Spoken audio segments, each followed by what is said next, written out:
Welcome to Kumar digital classes. आज topic होची news updates.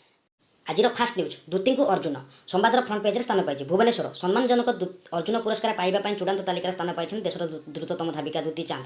2 दिन तले पुरस्कार सम्मित खेलरत्न अर्जुन पुरस्कार तालिका घोषणा करथिया बेले शुक्रवार केंद्र क्रीड़ा मंत्रालय एथिरे मोहर मारिछि। अवश्य मोहर मारिबा पूर्व अर्जुन पुरस्कार तालिकार 29 रु 27 को ह्रास कराइछि। दौड़कूद दुनिया दूती किंतु एकमात्र खेलाड़ी भाव चूड़ांत तालिकार सुरक्षित रहिछन्ति। ए क्षेत्र में दूती राज्य द्वितीय धाविका और नवम ओडिया होइछन्ति। पूर्व मिन्नती महापात्र साइक्लिंग, विजय शतपथी, के रवि कुमार उभय भार उत्तोलनकारी, रवि मिस्त्री दौड़कूद और दिलीप तिर्की अर्जुन पुरस्कार पाई। निर्वाचन लगी गाइडलाइन जारी।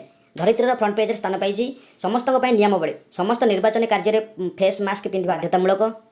निर्वाचन उद्देश्य व्यवहृत हल प्रकोष्ठ परिसर में प्रवेश पथरे थर्माल स्कानर, सानिटाइजर, साबुन पानी रहिबो। सरकार कोविड-19 गाइडलाइन अनुसार सामाजिक दूरत्व बजाय रखिबे। केते दूर संभव बड़ हल व्यवहार करने को कहुଯାଇଛି। पोलिंग कर्मचारी सुरक्षा कर्मचारी को कोविड गाइडलाइन अनुसार दूरत्व रक्षा करी यातायात लगी पर्याप्त गाड़ी व्यवस्था करा जिवो। भोट ग्रहण केन्द्र में सर्वाधिक 1000 भोटर को मतदान सुयोग मिलिबो। पूर्व बूथ में सर्वाधिक 1500 भोटर को भोटदान अनुमति मिलिथिला। प्रार्थी गाइडलाइन नामांकन पत्र दाखल बेले प्रार्थी मात्र 2 जण जाई परिबे। सेमाने ऑनलाइन पेमेंट जरिया अमानत अर्थ दाखल करेंगे। घर को घर प्रचार में प्रार्थी समेत 5 जण भाग नहीं पारे और रोड शो 5 रु अधिक गाड़ी व्यवहार कर विद्याबालन पिंधि श्रीगणित शाढ़ी निलाम है। 55,000 टंकार किणिले भद्रक झील देवांशी। बुणाकर भागवत निकट को पठाइले निलाम अर्थ। भद्रक हिंदी फिल्म शकुंतला देवीर प्रमोशन पर जुलाई 30 तारिख में बॉलीवुड अभिनेत्री विद्या बालन एक स्वतंत्र श्रीगणित शाढ़ी पिंधि। शाढ़ीर विशेषत्व है बुणाकार ए संख्या और सूत्र को नहीं विभिन्न गणित को स्थान देते, जहां नहीं सारा देश में बेस चर्चा होता। बर्तमान से ही चर्चित शाढ़ी को 55,000 टंकार ई निलाम किणी भद्रकर देवांशी मिश्र आलोचना परिसर को आसी। 20 वर्षीय देवांशी एवं आईआईटी गौहाटी सिविल इंजीनियरिंग पढ़ुंट। बिक्री पछरे किए संवादर फ्रंट पेज स्थान पाई। महाप्रभु जमीर मामलाती श्रीमंदिर प्रशासन ठार नहीं नाहांती एनओसी।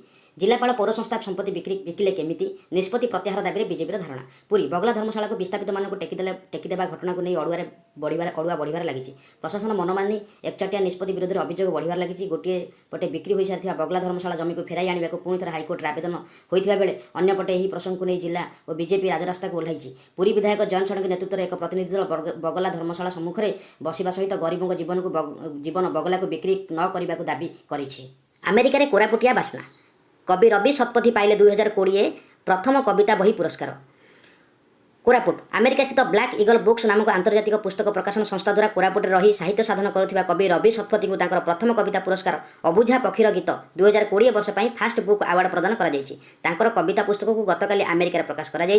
नंदपुर कनिष्ठ महाविद्यालय ओडिया अध्यापक भाव कार्य करुवा श्री शतपथी दीर्घ 30 वर्ष धरी साहित्य साधन सेप्टेम्बर ही हम जेई मेन और नीट तारीख में परिवर्तन हेबनी। एनटीए भुवनेश्वर जेई मेन और नीट प्रवेशिका परीक्षा तारीख में कौन परिवर्तन हेब नहीं। पूर्व निर्धारित सूची अनुसार सेप्टेम्बर मास ही उक्त 2टी प्रवेशिका परीक्षा अनुष्ठित हो। इंजीनियरिंग पाठ्यक्रम में नाम लेखाइबा हेबाकुथिबा जेई मेन परीक्षा सेप्टेम्बर 1 रु 6 तारिख मध्य अनुष्ठित हो।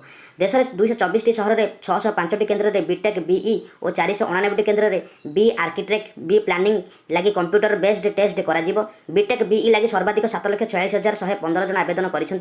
मोट 8,58,273 जन छात्र छात्री जेई मेन देवे। जो छात्र छात्री फी दे सारी से www.jei.nta.ni.nic.in किंबा www.jeimain.nta.nic.in वेबसाइट रू एडमिट कार्ड डाउनलोड करेंगे। एथर 4 पृष्ठा संबलित एडमिट कार्ड होती जो कोरोना गाइडलाइन संपर्कित उल्लेख रही। परीक्षा केन्द्र को जीवा पूर्व निर्देशावली को भल भाव पढ़ा एनटीए पक्ष परामर्श दी जाएगी। छात्र छात्री अभिभावक परीक्षा छात्र छात्री और अभिभावक परीक्षा सहयोग करने को अनुरोध कर। मेडिकल पाठ्यक्रम नाम लेखा सेप्टेम्बर 13 रु नीट प्रवेशिका परीक्षा अनुष्ठित हो। एथि खूब शीघ्र एडमिट कार्ड वेबसाइट उपलब्ध हो। छात्र छात्री सेठार डाउनलोड करेंगे। एथिरे रोल नंबर, सेंटर नंबर, ठिकणा, प्रश्नपत्र मीडियम, प्रवेश समय, गेट बंद समय आदि उल्लेख कर। स्कूल में हेब पोषण उद्यान कदली अमृतभंडा लेंबू गछ लगे।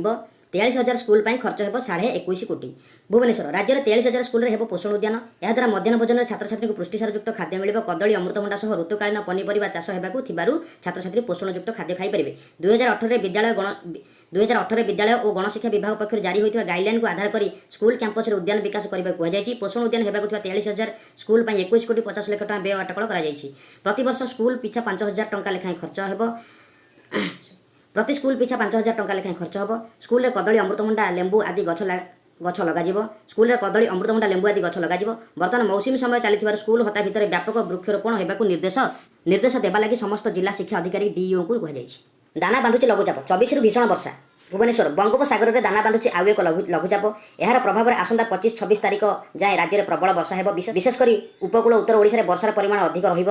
ଆଞ୍ଚଳିକ ପାଣିପାଗ କେନ୍ଦ୍ର ପକ୍ଷରୁ ଏଭଳି ସୂଚନା ଦିଆଯାଇଛି। ପୂର୍ବାନୁମାନ କରାଯାଇଛି ଯେ 23 ତାରିଖ ଦିନ ଉତ୍ତର ପଶ୍ଚିମ ବଙ୍ଗୋପସାଗରରେ ଏକ ଲଘୁଚାପ ବଳୟ ସୃଷ୍ଟି ହେବାକୁ ଯାଉଛି। ଫଳରେ ରାଜ୍ୟର 22 ତାରିଖ ଠାରୁ ବର୍ଷା ଆରମ୍ଭ ହୋଇଯିବ। ସେହିଦିନ ବାଲେଶ୍ୱର, ମୟୂରଭଞ୍ଜ, ଭଦ୍ରକ, କେନ୍ଦ୍ରାପଡ଼ା, ଜଗତସିଂହପୁର, କେନ୍ଦୁଝର, ଦେବଗଡ଼ ଓ ଯାଜପୁର ଜିଲ୍ଲାରେ ପ୍ରବଳ ବର୍ଷାର ସମ୍ଭାବନା ରହିଛି। ଏହିସବୁ ଜିଲ୍ଲା ପାଇଁ ୟେଲୋ ୱାର୍ଣ୍ଣିଂ ଜାରି କରାଯାଇଛି। 23ରେ ବର୍ଷାର ମାତ୍ରା ବଢ଼ିବ। ବାଲେଶ୍ୱର, ଭଦ୍ରକ, ଯାଜପୁର, କେନ୍ଦ୍ରାପଡ଼ା, ଜଗତସିଂହପୁର, କଟକ, ପୁରୀରେ ପ୍ରବଳରୁ ଅତି ପ୍ରବଳର ଅର୍ଥାତ୍ 200 ମିଲିମିଟର ଯାଏ ବର୍ଷା ହେବାର ସମ୍ଭାବନା ରହିଛି।